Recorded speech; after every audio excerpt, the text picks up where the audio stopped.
The night air over Columbus is cold and still. The kind of cold that doesn't bite, it simply settles like a patient thing.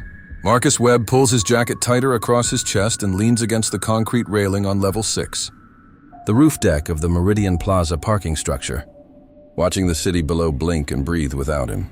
6 stories of poured concrete, galvanized steel cable barriers, and flickering fluorescent tubes.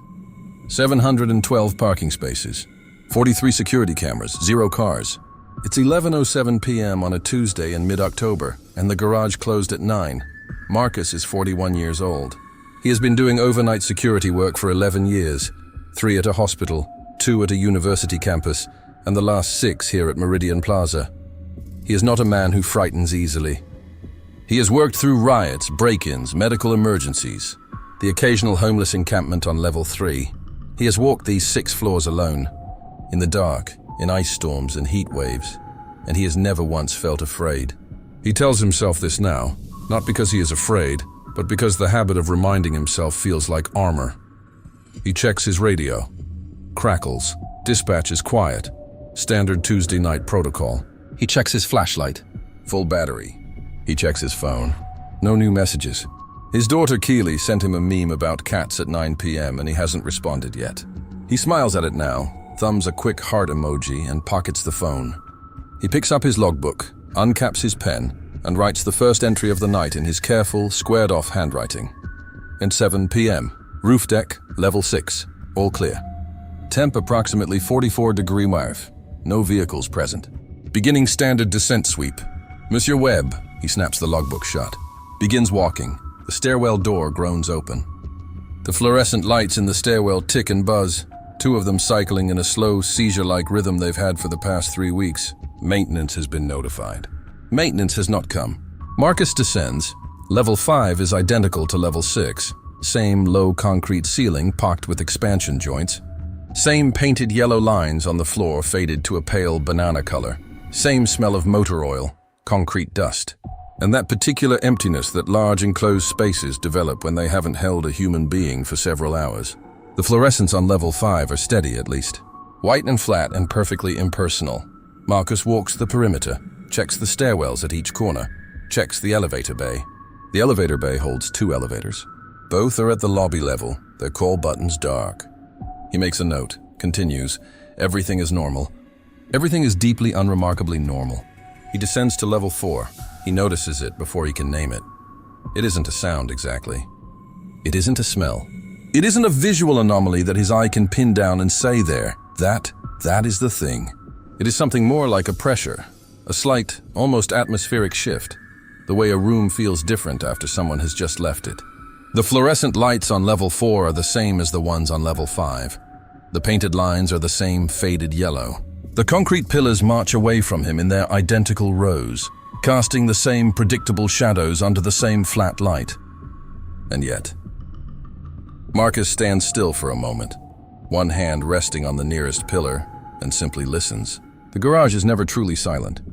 There is always the distant moan of the city outside, the creak of concrete cooling as the temperature drops, the faint electrical hum of the lighting system. He can hear all of those things right now. What he cannot hear, what he suddenly, acutely realizes is absent, is the hum from the ventilation system. It should be running. It runs continuously, a background drone so constant and so unremarkable that you only notice it when it stops. He pulls out his radio. Dispatch, this is Webb at Meridian. Checking in from level 4. I'm getting no ventilation hum up here. Could be the system cycled or shut down. Can you flag for maintenance? Static. Then a beat too late. Copy, Webb. Logged. Anything else? Negative. All clear otherwise. He releases the button. Continues his sweep. The far corner of level 4 has a section of 10 parking spaces that are partitioned off by a low concrete barrier. These were designated as accessible spaces, wider than standard, and they sit slightly recessed from the main floor. As Marcus rounds the final pillar toward this section, his flashlight beam sweeps across the barrier, the empty spaces beyond, the wall at the far end. On the wall, someone has written something in what looks like black marker. Not graffiti exactly. No tags, no art, no territorial sprawl. Just a single line of text, printed carefully, in letters approximately 6 inches tall. You are on level 4. Marcus stares at it. He has swept this floor dozens of times. He has never seen this before. He takes out his phone, photographs it, makes a note in his log. Considers calling dispatch again. Decides it isn't urgent enough. Vandalism happens. People get in, they mark things, they leave. The building has gaps in its perimeter coverage. A known issue, also flagged to maintenance, also not addressed. He descends to level 3. Level 3 is where the garage develops its first piece of real character. The ceiling drops 2 feet lower here than on the upper floors, a quirk of the building's original 1974 design that no one ever fully explained, and that the city's architectural records describe only as a structural accommodation. The effect is immediately felt rather than immediately seen. It makes the light feel more contained. It makes the shadows between the pillars feel more deliberate. It makes a grown man's posture change very slightly, as his body processes the reduced vertical space before his conscious mind does. Marcus has always moved a little differently on level 3. He never analyzed this until tonight. He notices it now. The fluorescent light halfway down the eastern row is out completely. Not flickering, out. He notes it. As he passes beneath the dark stretch it creates, his flashlight carries the work. And for approximately 12 seconds, the beam of white LED light is the only illumination in a 20-foot radius. During those 12 seconds, Marcus Webb hears something that he will describe in his journal later that night in these exact words. Like someone dragging a chair. One long, slow drag. Maybe 20 feet ahead of me, maybe behind me. I couldn't tell. Just the one sound. Then nothing. He stops. He calls out, "Hello, security. If there's anyone in here, you need to identify yourself and exit the building. Standard protocol." His voice comes back to him in the low-ceilinged space with a quality he doesn't like. Not an echo, exactly. More like an absorption. As if the concrete is pulling the sound into itself and giving back only the hollow middle of it. No response. He sweeps with his flashlight. Pillars, empty spaces. Painted lines, nothing. He waits 30 seconds. He continues. Near the level 3 stairwell, there is a second wall message. Same black marker. Same careful capital letter printing. Same 6-inch tall letters. You are on level 3. This is correct.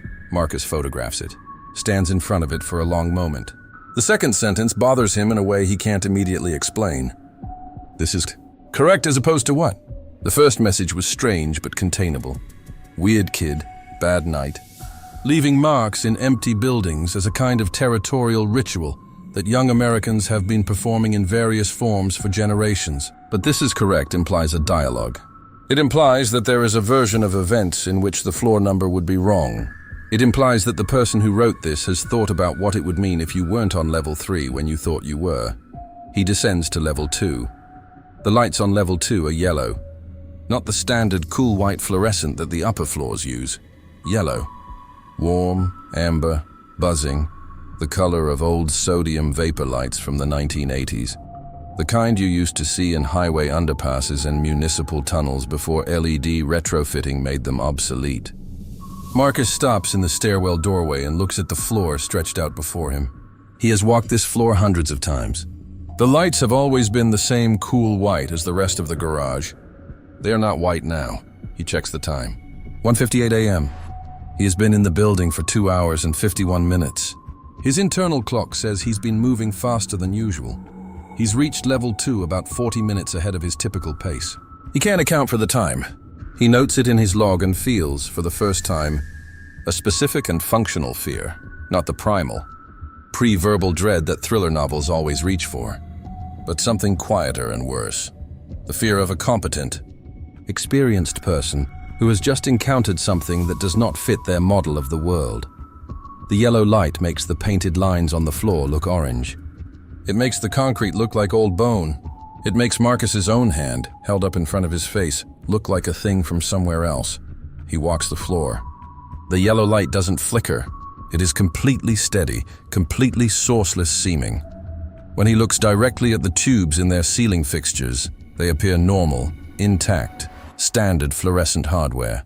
Just yellow, just profoundly, inexplicably yellow. He finds the level 2 wall message behind the third pillar in the western row, where the wall angles slightly inward following the building's exterior geometry. This one is written in the same hand, the same marker, but the letters are smaller now. 3 inches tall rather than 6, as if the author is getting closer to speaking a normal volume, or as if the message is meant for someone standing nearer to the wall. You are on level 2. This is correct.